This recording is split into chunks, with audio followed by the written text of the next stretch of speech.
Cikgu, apa itu tenaga dan sumber ya cikgu? Boleh terangkan tak? Bagus soalan kamu tu Adam Ryan. Tenaga ialah keupayaan untuk melakukan kerja. Tenaga dapat diperolehi daripada pelbagai sumber. Jom kita tengok sumber tenaga yang pertama adalah matahari. Matahari merupakan sumber tenaga yang paling utama. Tenaga matahari boleh digunakan untuk menjanakan elektrik melalui panel solar. Sumber tenaga yang kedua ialah air. Air yang mengalir menggerakkan turbin di empangan untuk menjana elektrik.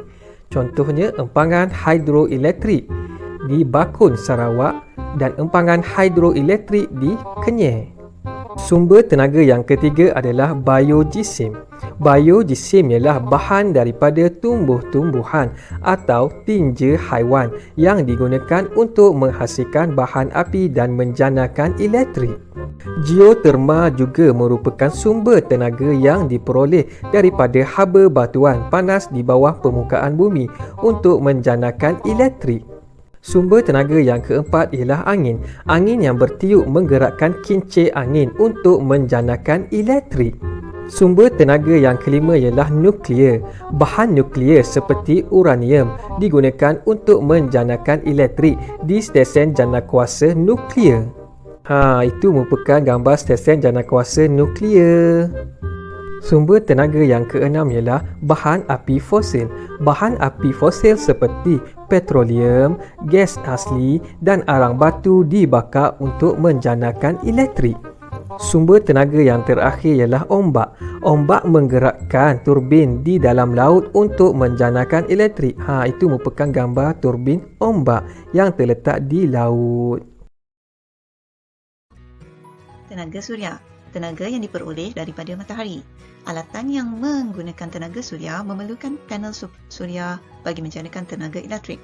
Contoh yang diberikan di bawah ini adalah panel suria yang terdapat di atas bumbung rumah di mana ia berfungsi untuk menyerap tenaga suria yang akan bertukar kepada tenaga elektrik dan akan menjana elektrik bagi pemanas air di dalam rumah.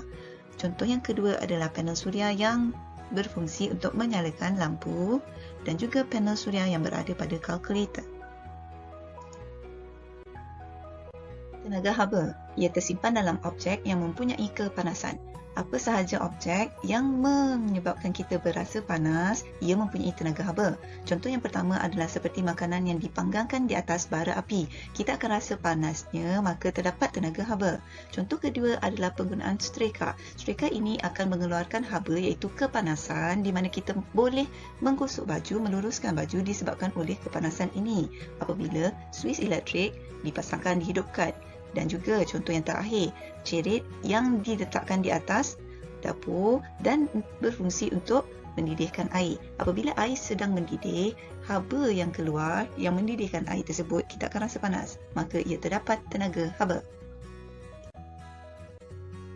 Tenaga cahaya, ia dihasilkan oleh objek yang memancarkan cahaya. Contoh yang diberikan adalah seperti lampu kereta, seperti lampu sulur, seperti lampu isyarat di jalan raya dan juga unggun api. Api tersebut menyebabkan adanya cahaya dan menerangkan kawasan sekitarnya. Tenaga bunyi dihasilkan oleh objek yang bergetar. Apabila anda mendengar bunyi, maka terdapatnya tenaga bunyi.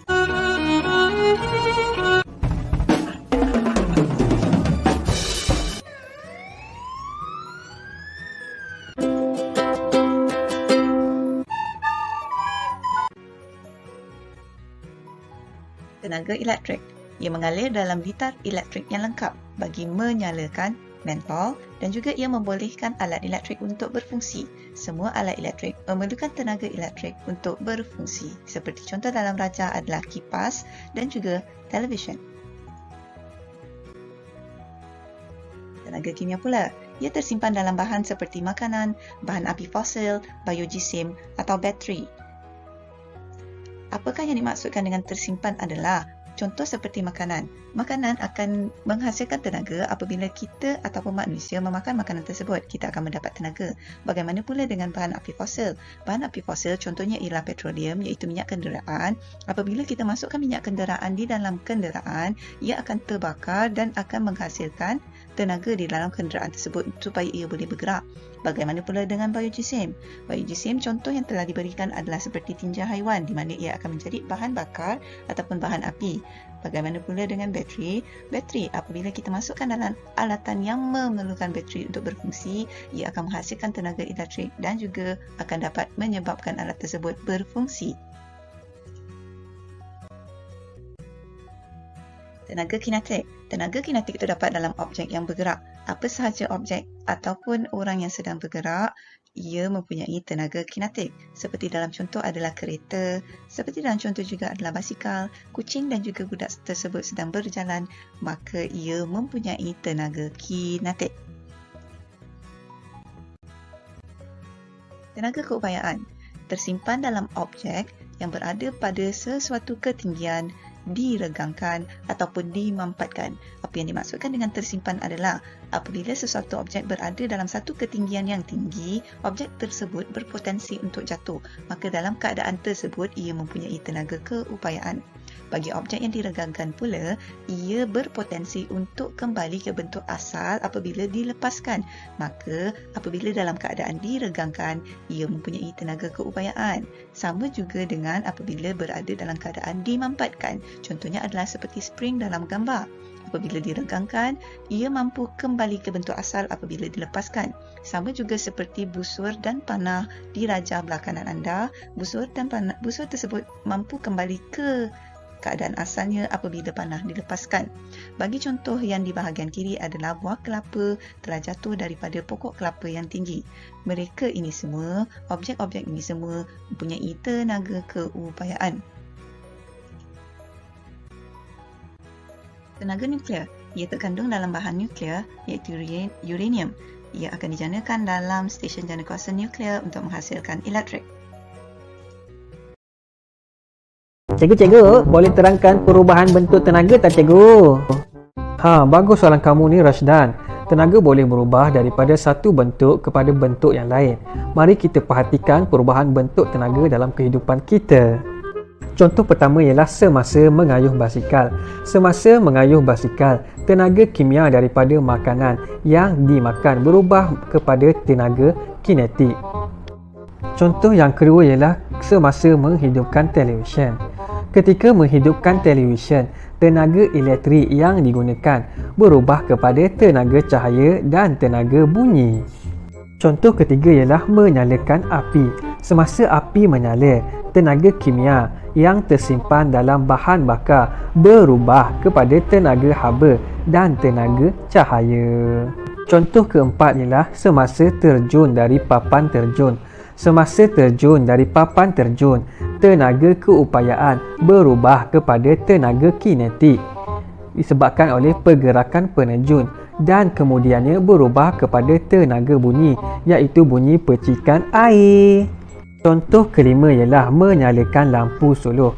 Ketika menyalakan lampu suluh, tenaga kimia dalam bateri berubah kepada tenaga elektrik.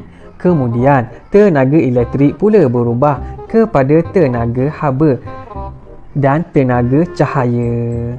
Tenaga haba terhasil kerana mentol menjadi panas, manakala tenaga cahaya terhasil kerana mentol telah pun menyala.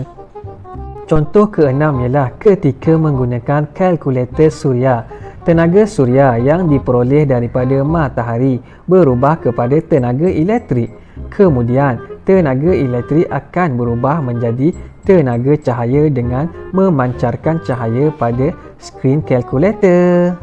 Contoh ketujuh ialah ketika kenderaan bergerak. Ketika kenderaan bergerak, enjin kereta mengubah tenaga kimia kepada tenaga kinetik. Tenaga kimia yang tersimpan dalam bahan api fosil akan menjadi tenaga kinetik apabila kereta telah bergerak. Contoh yang terakhir ialah semasa fotosintesis. Tumbuh-tumbuhan membuat makanannya sendiri.